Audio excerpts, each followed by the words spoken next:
What in this lab attracted you to come to Georg?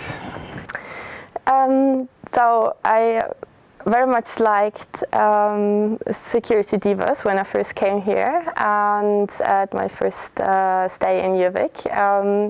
I thought it was great, first of all, the way they presented themselves as a female professional in the area with a pink logo and the woman in the profile with a lock in her hand.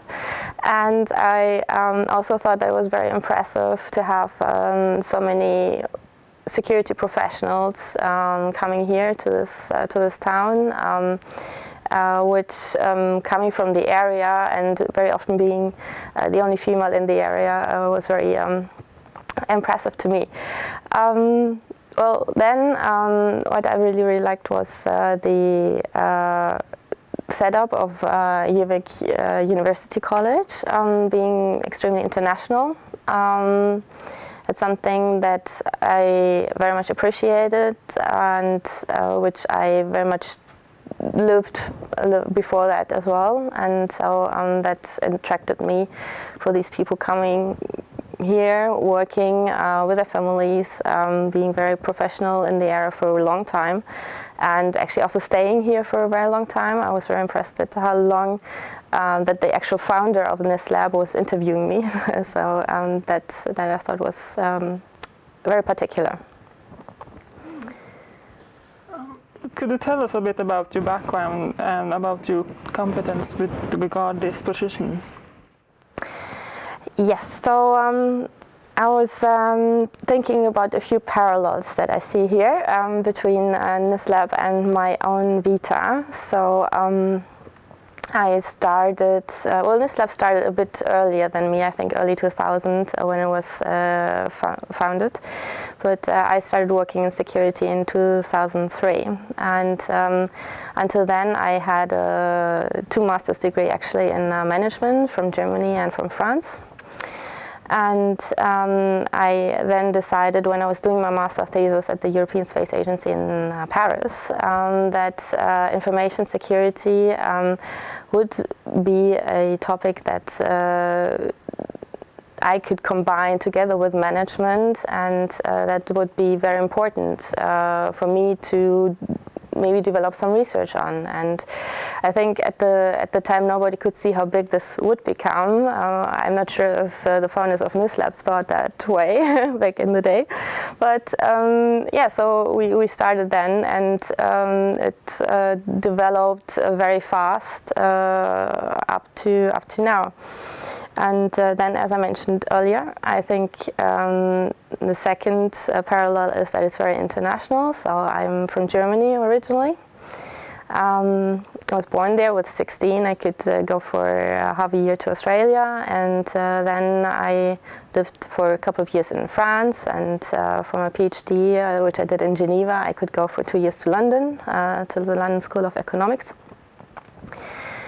And then I returned to Switzerland, but frankly I wasn't very often in Switzerland because I was traveling the whole time for work, for several projects, so I could go to very interesting places I found, like Rwanda or Turkmenistan. I was also the first female in my company to go to Saudi Arabia. I don't know how they did that, but they managed to.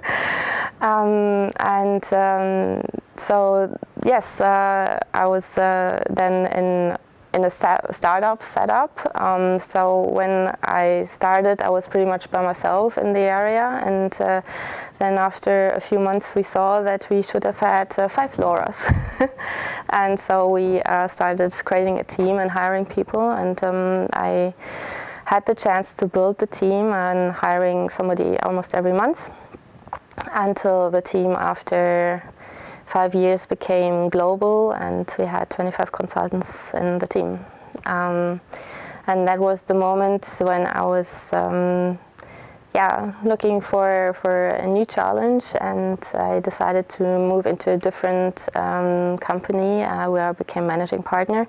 And we did more interesting projects, again international, several in America, in India, and so Eastern Europe, which I thought were quite exciting. And yes, when I look at our staff here, it's also a huge, great mix of people from almost every continent, I would say. So that definitely makes me one of them, which I very much like. And then the third thing, I think NISLab has always stayed very innovative in the areas that they were doing research on. Until today, I think they are very open to creating new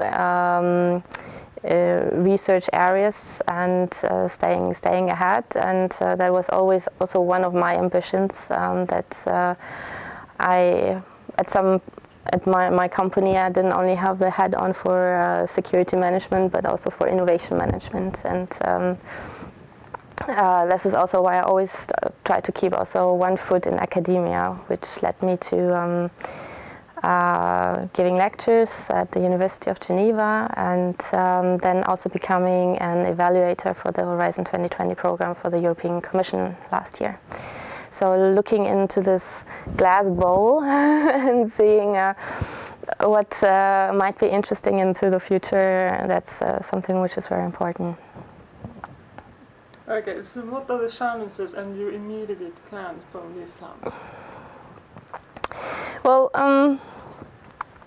I think when you look at where NISLab and I started, early 2000, where it was majorly in a very technical area, and then what it became in between, where it became more of also managerial area or process-oriented area, these dimensions are not enough today anymore. I think today there are a lot of expectations coming towards security, which are not only in the area of IT and management, but also in terms of private expectations and public expectations. So what should be delivered to public institutions and to private institutions, and then also on the scale of the private person as an individual being protected, as well as large corporations on a macroeconomic level. And I think these are dimensions that are very important to take account, and that